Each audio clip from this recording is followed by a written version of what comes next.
5, 4, 3, 2, 1, 0.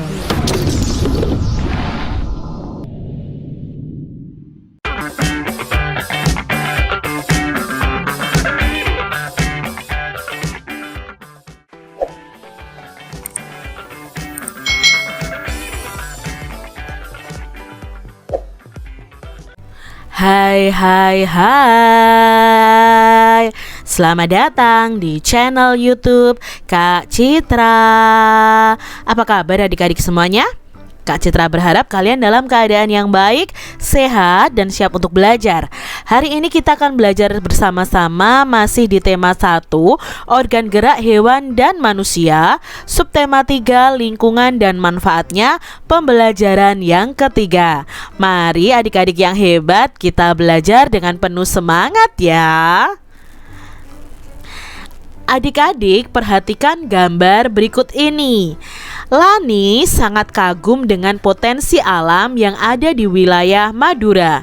Mulai bahan tambang, hasil hutan, sampai dengan hasil pertanian dan hasil lautnya. Semua itu bisa dimanfaatkan dengan sebaik-baiknya untuk meningkatkan taraf kehidupan masyarakatnya. Pulau Madura itu masuk dalam Provinsi Jawa Timur adik-adik. Meskipun demikian, secara geografis Pulau Madura itu terpisah dengan kabupaten-kabupaten lain di Jawa Timur. Madura merupakan pulau tersendiri yang terpisah dengan Pulau Jawa.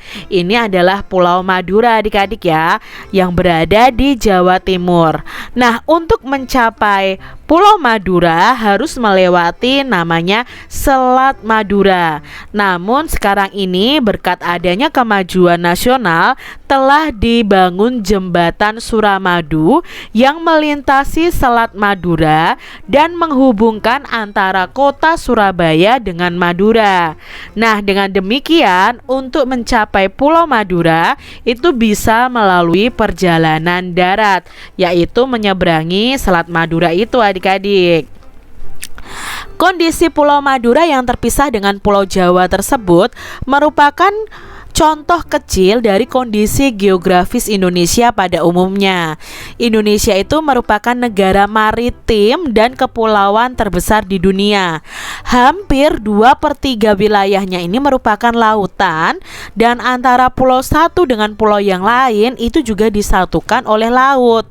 Meskipun demikian, bukanlah menjadi penghalang bagi setiap suku bangsa di Indonesia untuk saling berhubungan dengan suku-suku bangsa lainnya.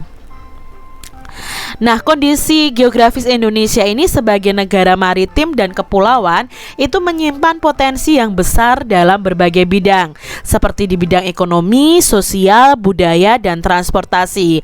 Nah, potensi-potensi tersebut dapat menjadi modal yang sangat penting untuk pembangunan nasional guna untuk mewujudkan kesejahteraan masyarakatnya adik-adik. Jadi modal dasarnya adik-adik ya. Nah, wilayah Indonesia yang berupa kepulauan antara pulau satu dengan yang lainnya itu disatukan oleh laut yang mengakibatkan bervariasinya potensi yang dimiliki oleh bangsa Indonesia. Nah, masing-masing pulau itu memiliki karakteristik masing-masing, mulai dari kondisi alam maupun kondisi sosial budayanya.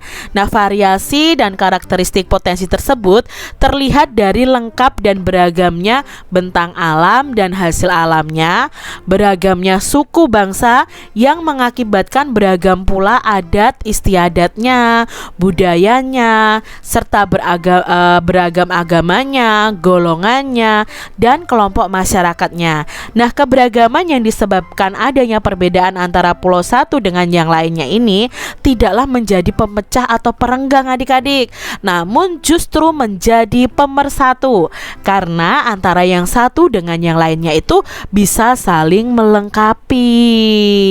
Nah, sekarang ada bacaan pengaruh kondisi geografis Indonesia sebagai negara maritim terhadap kehidupan ekonomi masyarakat. Nah, kondisi geografis sebagai negara maritim dan kepulauan itu membawa banyak keuntungan bagi bangsa Indonesia.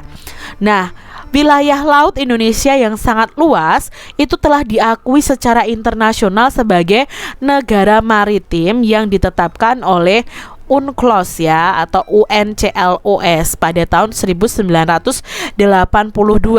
Hal ini berarti bangsa Indonesia ini diberi kewenangan untuk memanfaatkan potensi sumber daya lautnya ya. Jadi sudah bisa mengembangkan potensi sumber daya lautnya. Nah, cakupan wilayah yang sangat besar dan luas, tentu saja laut Indonesia ini mengandung keanekaragaman sumber daya alam laut yang sangat potensial, baik yang hayati maupun non hayati. Sumber daya alam laut tersebut antara lain ada ikan, terumbu karang dengan kekayaan biologi yang bernilai ekonomi tinggi, lalu wisata bahari, sumber energi minyak dan gas bumi, bahan mineral, dan juga media transportasi antar pulau. Nah, semua potensi alam tersebut tersedia dalam jumlah yang besar dan tersebar di seluruh wilayah Indonesia. Besarnya peluang ekonomi dari pemanfaatan potensi sumber daya laut yang sedemikian besar ini tentunya dapat memberikan kontribusi bagi kehidupan ekonomi masyarakat Indonesia, hingga pada akhirnya juga akan memberikan kontribusi bagi kesejahteraan bangsa. Nah, kelompok masyarakat yang bisa merasakan langsung potensi kekayaan sumber daya kelautan ini adalah masyarakat yang berada di pesisir. Banyak loh jenis pekerjaan yang bisa diusahakan untuk menunjang kehidupan ekonominya. Adik-adik, dari bacaan tadi, kelompok masyarakat yang bisa merasakan langsung potensi kekayaan sumber daya kelautan ini adalah masyarakat yang berada di pesisir. Nah, banyak ya jenis pekerjaan yang diusahakan untuk menunjang kehidupan ekonominya. Ayo coba kita sebutkan nih jenis-jenis usaha atau pekerjaan yang berkaitan dengan pemanfaatan sumber daya alam laut ya di Indonesia. Nah, di sini adik-adik ya, jenis pekerjaan yang berkaitan dengan pemanfaatan sumber daya laut. Misalnya ada nelayan, ada pertambangan minyak lepas pantai, ada petani garam ya, lalu berbagai sektor usaha wisata ya. Misalnya kalau laut, pantainya bisa untuk wisata ya, bisa dibangun hotel ya, berarti penduduknya bisa menjadi pegawai hotel, lalu membuka warung makan, toko cenderamata, bisa menyewakan perahu, alat-alat permainan air, bisa menjadi penjual tiket, pemandu wisata, dan lain-lain. Lalu bisa juga dalam hal pelayaran dan berbagai sektor usaha di pelabuhan. Itu tadi jenis-jenis usaha yang memanfaatkan sumber daya alam yang ada di laut atau sumber daya laut. Nah, sekarang kita belajar pengaruh kondisi geografis Indonesia sebagai negara maritim terhadap kehidupan ekonomi masyarakatnya. Nah, sebagai negara maritim dan kepulauan yang berada di antara benua Australia dan Asia, itu membawa pengaruh terhadap sosial budaya bangsa Indonesia. Nah, hal ini bisa terjadi karena posisi tersebut menyebabkan Indonesia ini menjadi jalur perdagangan dunia, adik-adik. Mau tidak mau, banyak pedagang dari berbagai negara di seluruh belahan dunia ini akan melewati bahkan mampir ke Indonesia.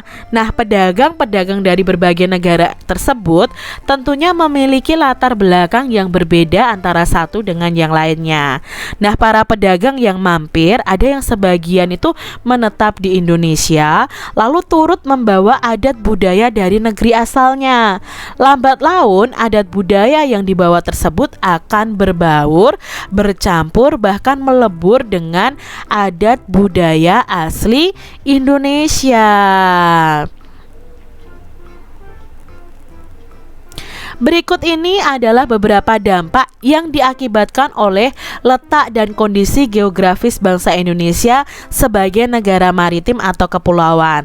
Yang pertama adalah dampaknya itu komunikasi dan interaksi antar penduduk itu menjadi lebih mudah adik-adik, baik antar warga negara Indonesia maupun orang Indonesia dengan warga asing.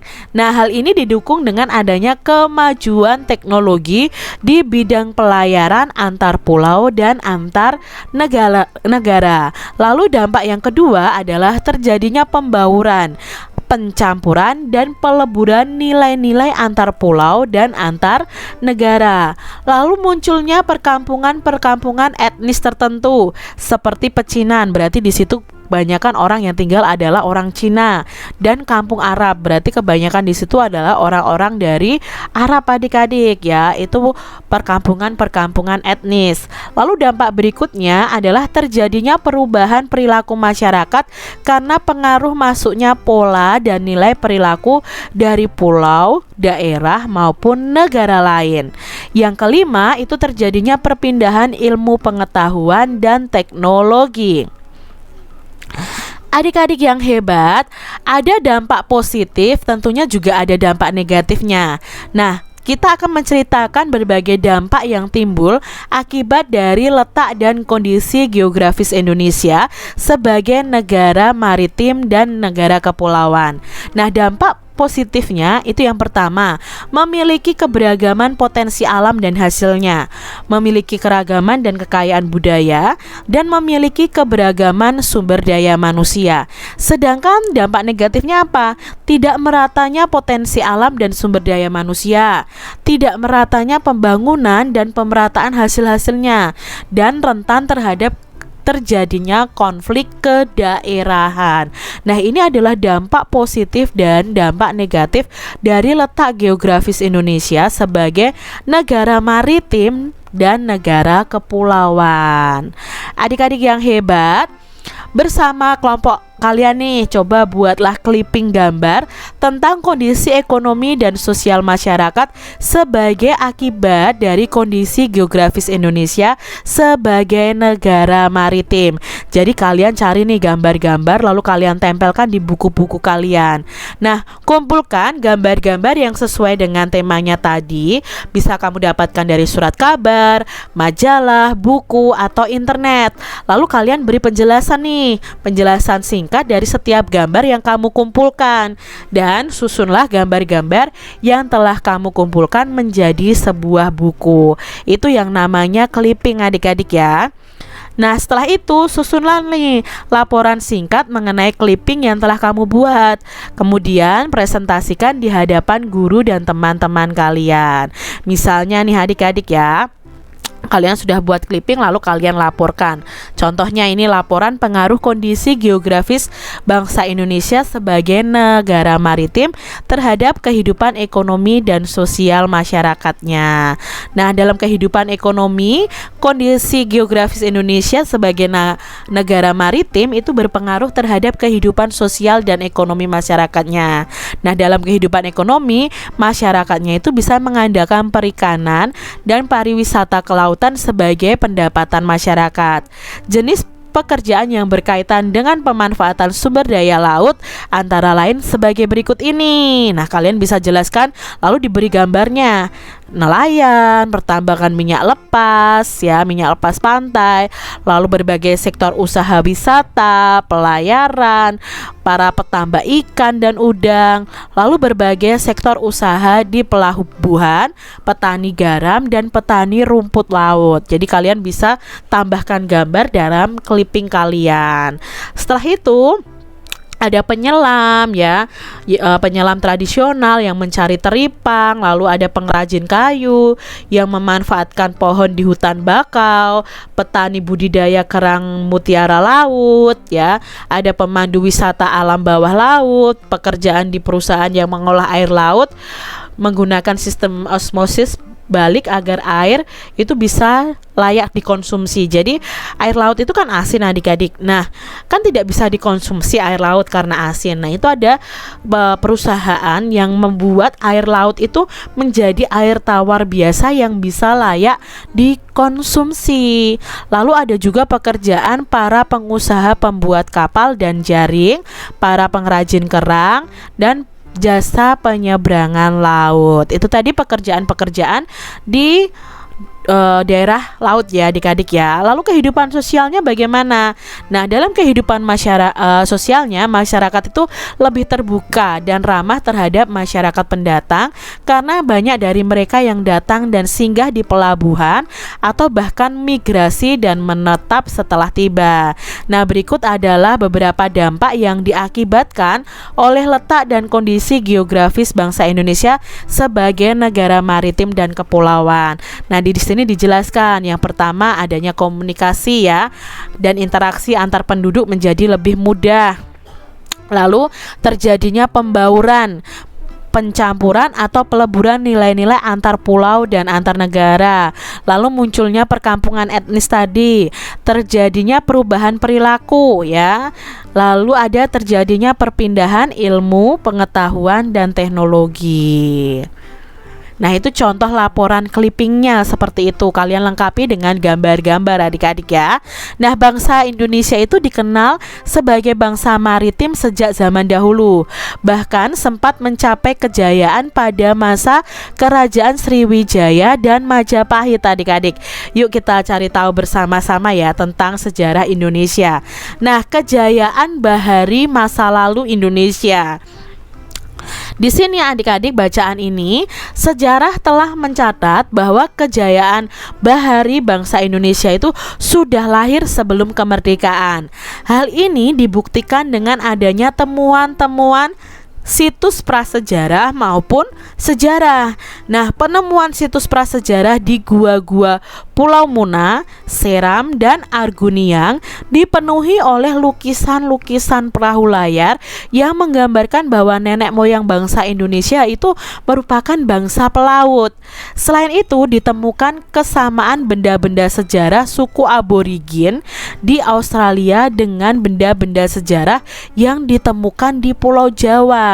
Nah, penemuan ini menggambarkan bahwa nenek moyang bangsa kita telah melakukan hubungan dengan bangsa lain yang tentunya menggunakan kapal-kapal layar adik-adik.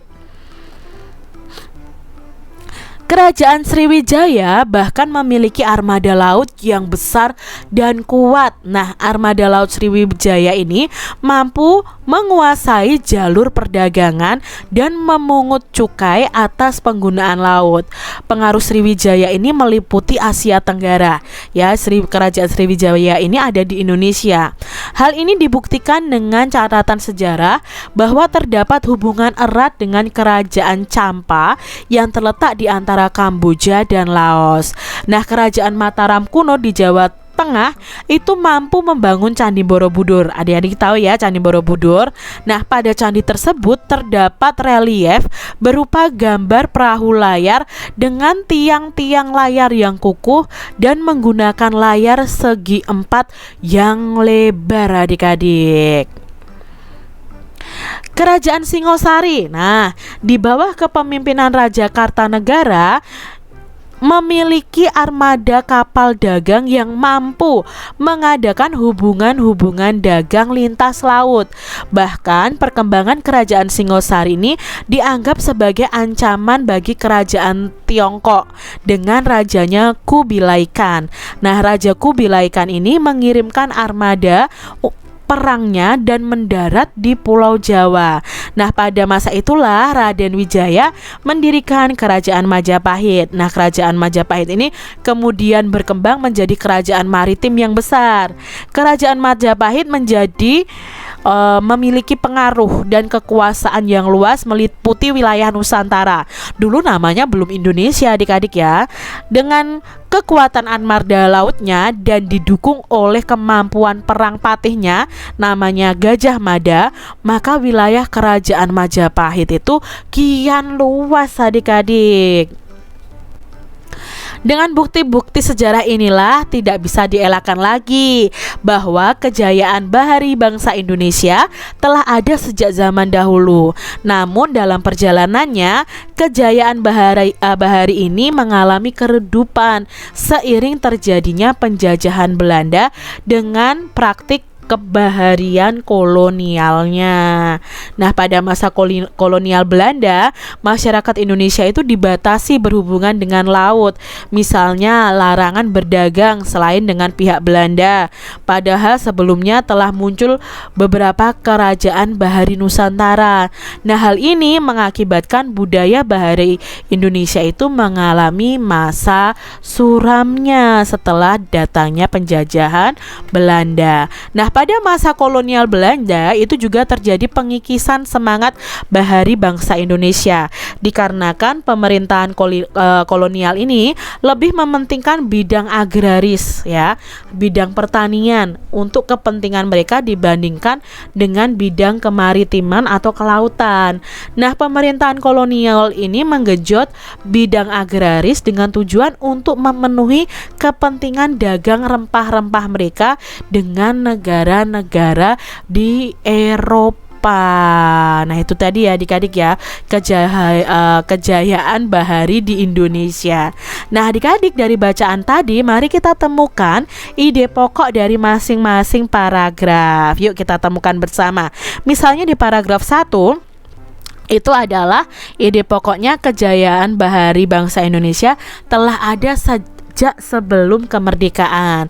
Lalu di paragraf kedua, ide pokoknya itu penemuan situs prasejarah di gua-gua Pulau Muna, Seram, dan Arguni yang dipenuhi oleh lukisan-lukisan perahu layar menggambarkan bahwa nenek moyang bangsa Indonesia merupakan bangsa pelaut. Lalu di paragraf yang ketiga, kerajaan Sriwijaya bahkan memiliki armada laut yang besar dan kuat.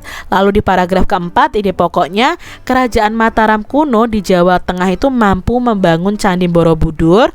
Lalu di paragraf kelima, kerajaan Singosari di bawah kepemimpinan Raja Kertanegara pun memiliki armada kapal dagang yang mampu mengadakan hubungan-hubungan dagang lintas laut.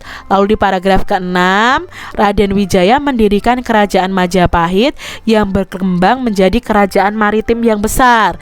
Lalu paragraf 7, dengan bukti sejarah itu tidak bisa dielakkan lagi bahwa kejayaan bahari di Indonesia telah ada sejak zaman dahulu. Lalu di paragraf yang ke-8, ide pokoknya adalah pada masa kolonial Belanda, masyarakat Indonesia itu dibatasi berhubungan dengan lautnya. Lalu ide pokok paragraf ke-9 itu adalah pada masa kolonial Belanda itu terjadi pengikisan semangat bahari bangsa Indonesia. Nah, itu tadi ya adik-adik ide pokok dari masing-masing paragraf. Adik-adik, keberagaman yang disebabkan adanya perbedaan antara pulau satu dengan pulau yang lainnya itu tidaklah menjadi pemecah atau perenggang. Namun kita harus menjadikan keberagaman itu sebagai pemersatu, karena antara satu dengan yang lainnya itu bisa saling melengkapi adik-adik. Adik-adik yang hebat, hal ini itu sesuai dengan semangat persatuan dan kesatuan seperti pencerminan nilai-nilai Pancasila, khususnya sila persatuan Indonesia, yaitu sila ketiga. Selain itu juga mencerminkan nilai-nilai yang terkandung di sila keadilan sosial bagi seluruh rakyat Indonesia atau sila ke-5 ya adik-adik ya. Dengan keberagaman itu kita harus tetap bersatu. Nah, tahukah adik-adik, meskipun terdiri atas 5 sila, namun Pancasila itu merupakan satu kesatuan yang utuh dan saling melengkapi di sini adik-adik. Nah, Pancasila ini diumpamakan sebagai satu paket lengkap yang menopang negara kesatuan Republik Indonesia. Nah, Pancasila merupakan satu kesatuan yang bulat dan utuh dari kelima silanya. Sila ke-1 itu menjiwai sila kedua, menjiwai sila ketiga, keempat, dan kelima. Sila kedua itu menjiwai ya sila pertama, ketiga, keempat, dan kelima. Begitu seterusnya. Jadi kelima sila itu tidak bisa dilepas satu dengan yang lainnya. Walaupun masing-masing sila ini memiliki nilai-nilai sendiri, tetapi hubungan antar sila merupakan hubungan yang utuh dan saling terkait. Jadi tidak bisa dipisahkan satu dengan yang lain.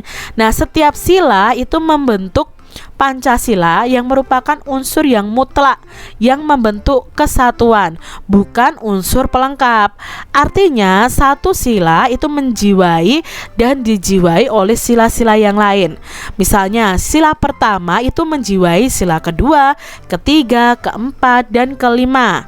Misalnya nih adik-adik, sila ketuhanan yang Maha Esa merupakan sila yang berkaitan dengan Tuhan, tetapi tidak berarti sila-sila yang lainnya itu hanya sebagai pelengkap saja.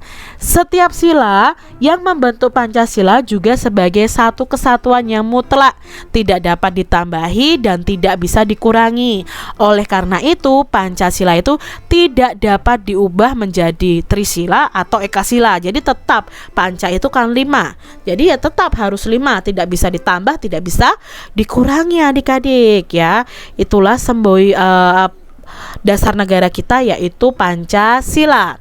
Nah, untuk menambah pemahaman kita bahwa sila-sila Pancasila ini merupakan satu kesatuan yang utuh dan setiap sila itu dijiwai dan menjiwai sila yang lain. Nah, kita akan coba menyebutkan contoh-contoh perilaku yang mencerminkan sila-sila apa saja. Nah, satu contoh itu bisa saja mencerminkan sila pertama, bisa mencerminkan sila kedua ya, bahkan bisa mencerminkan sila ketiga dan lain sebagainya. Contohnya nih adik-adik, yang pertama, pemilihan ketua kelas. Nah, ini mencerminkan sila keberapa saja? Kalau adik-adik tahu pemilihan ketua kelas itu sebenarnya kan mencerminkan sila keempat ya, kerakyatan yang dipimpin oleh hikmat kebijaksanaan dalam permusyawaratan perwakilan. Tapi di sini ternyata pemilihan ketua kelas itu juga mencerminkan sila kedua, ketiga, dan kelima ya, selain keempat adik-adik. Mengapa? Misalnya sesuai dengan sila kelima, karena mencerminkan sikap dan suasana kekeluargaan dan kegotong royongan dalam pemilihan ketua kelas. Sesuai dengan sila ketiga, karena mengembangkan sikap persatuan dan kesatuan. Sesuai dengan sila keempat, karena menghargai hasil musyawarah. Sesuai dengan sila kedua, karena memperlakukan manusia itu sesuai harkat dan martabatnya. Semua berhak memilih dan berhak dipilih. Berarti kan diperlakukan sesuai dengan harkat dan martabatnya. Nah, contoh yang lainnya adik-adik, tentang perayaan hari besar keagamaan. Kalau kita memikirkan, pasti ini sesuai dengan sila pertama Pancasila, karena menjalankan perintah agama sesuai ajaran yang dianut. Tetapi juga sesuai dengan sila kedua, karena kita mengakui persamaan derajat, hak, dan kewajiban serta hak asasi setiap manusia tanpa membedakan apa haknya untuk memeluk agama, untuk beribadah sesuai agamanya. Jadi sesuai dengan sila kedua juga. Lalu sesuai dengan sila ketiga, karena menjunjung tinggi persatuan Indonesia. Sesuai dengan sila kelima juga, berarti melakukan perbuatan dalam rangka mewujudkan kemajuan dan keadilan sosial. Contoh yang lainnya nih adik-adik ya, tentang gotong royong. Nah, kalau dipikir-pikir, gotong royong itu sesuai dengan sila keberapa? Ya, kadang sesuai dengan sila ketiga, ada yang sesuai dengan sila kelima. Nah, ini bisa sesuai dengan sila kedua, ketiga, dan kelima. Mengapa sesuai dengan sila kedua? Karena gemar melakukan kegiatan kemanusiaan. Gotong royong itu kan tidak dibayar adik-adik ya, jadi sesuai dengan kegiatan kemanusiaan. Lalu sesuai dengan sila ketiga, karena memajukan pergaulan demi persatuan dan kesatuan bangsa. Sesuai dengan sila kelima, karena suka memberi pertolongan kepada orang lain. Contoh berikutnya musyawarah mufakat. Nah, kalau musyawarah mufakat itu menurut kita kan pasti sesuai dengan sila keempat. Nah, mengapa sesuai dengan sila keempat? Berarti tidak memaksakan kehendak kepada orang lain. Karena untuk menghasilkan mufakat itu diperlukan musyawarah. Nah, musyawarah itu untuk menghasilkan mufakat. Nah, ternyata musyawarah mufakat ini juga mencerminkan sila ketiga, ya. Kenapa mementingkan sila ketiga? Karena di sini apa? Mengutamakan kepentingan bersama di atas kepentingan pribadi, maka akan tercipta persatuan di dalamnya. Lalu sesuai juga dengan sila kedua, karena kita itu mempunyai hak dan kewajiban yang sama dalam musyawarah, misalnya hak untuk mengeluarkan pendapat. Nah, ini ya, ternyata satu kegiatan saja bisa mencerminkan beberapa sila adik-adik. Menjenguk orang sakit. Nah, pikiran kita ini pasti mencerminkan sila kedua Pancasila karena berhubungan dengan kemanusiaan. Tetapi ternyata juga sesuai dengan sila pertama, karena setiap manusia itu harus menyayangi sesama makhluk hidup. Lalu sesuai dengan sila kedua karena kita mengembangkan sikap tenggang rasa. Sesuai dengan sila ketiga karena dengan peduli terhadap penderitaan orang lain akan memperkuat persatuan. Dan sesuai dengan sila kelima karena menjenguk orang sakit itu berarti berusaha menolong orang lain sesuai kemampuan kita. Nah, adik-adik yang hebat, Pancasila ini menjadi pandangan hidup bangsa Indonesia. Maka dari itu perilaku dan sikap masyarakatnya haruslah mencerminkan nilai-nilai luhur Pancasila. Nah, salah satu contoh pengambilan keputusan yang sesuai dengan nilai-nilai Pancasila adalah adanya pelaksanaan musyawarah untuk mencapai mufakat. Nah, mufakat itu apa? Mufakat itu adalah kebulatan pendapat atau suara dari peserta rapat. Lalu bagaimanakah jika mufakat atau kebulatan pendapat atau suara tidak tercapai? Nah, jika terjadi demikian, maka bisa dilakukan yang namanya voting atau pemungutan suara, dan menentukan suara yang terbanyak adalah sebagai keputusan bersama. Contoh nih, proses pemungutan suara adalah pada pemilihan umum, baik pemilihan presiden, anggota DPR, DPD, maupun pemilihan kepala daerah atau disebut dengan pilkada. Lalu adik-adik yang hebat, coba nih buat laporan mengenai pengambilan keputusan yang sesuai dengan nilai-nilai Pancasila. Nah, laporan yang kamu susun itu bisa berdasarkan pengalaman pribadi atau kelompok kalian. Contohnya nih adik-adik ya, di sini Kak Citra memberi contoh tentang pemilihan ketua dan pengurus kelas 5 di SD Negeri Nusantara. Nah, kalian bisa tulis penyusunnya siapa, hari dan tanggalnya berapa, isi laporannya apa. Nah, kalian jabarkan isi laporannya, siapa saja calonnya yang menjadi ketua ya. Kalian bisa tuliskan adik-adik. Lalu di sini bagaimana proses selanjutnya. Nah, alat apa saja yang dibutuhkan dalam pemilihan ketua kelas ya. Kalian bisa lihat di sini contoh dari Kak Citra ya. Ini adalah contoh laporannya. Lalu bagaimana proses pemilihan ketua kelasnya ya. Satu persatu misalnya menuju bilik suara ya, diberi kertas yang sudah dilipat, di dalamnya ada foto calon ketua kelas misalnya seperti itu. Lalu bagaimana prosesnya bisa kalian tulis dalam laporan kalian sehingga kalian mengerti bagaimana proses pemungutan suara atau voting itu bisa berlangsung. Nah, dengan mempelajari letak geografis dan kondisi geografis Indonesia sebagai negara maritim, kita makin bangga ya adik-adik dan bersyukur menjadi warga negara Indonesia. Namun perlu diingat juga bahwa dengan kondisi tersebut akan banyak penyerapan, pertukaran, peleburan, percampuran, dan pembauran nilai dan budaya dari daerah atau negara lain. Oleh karena itu, kita harus pandai-pandai ya adik-adik memilih dan memilah nilai dan budaya dari negara atau dari daerah lain. Bagaimanakah sikapmu terhadap masuknya nilai dan budaya dari daerah atau negara lain? Nah, bagaimana sikap kita adik-adik? Salah satu dampak masuknya budaya asing adalah westernisasi ya, sebuah anggapan meniru-niru budaya negara barat atau meniru budaya asing. Nah, sikap kita terhadap fenomena tersebut adalah kita harus bisa menyaring nilai-nilai positif dari fenomena tersebut, dan sebisa mungkin kita harus mau menghindari dampak negatifnya. Jadi adik-adik boleh kita belajar dari budaya asing, tetapi jangan dicampur langsung dengan budaya Indonesia. Kita harus mampu menyaringnya, mengambil nilai-nilai positifnya dan menghindari dampak negatifnya. Demikian tadi adik-adik pembahasan kita di tema 1 subtema 3 pembelajaran yang ketiga. Semoga video pembelajaran ini bermanfaat ya untuk adik-adik semuanya, dan sampai jumpa lagi di video pembelajaran Kak Citra selanjutnya. Tuhan memberkati.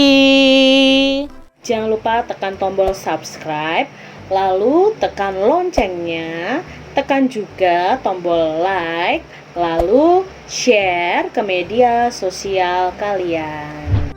Jangan lupa untuk ikuti media sosial Kak Citra. Terima kasih.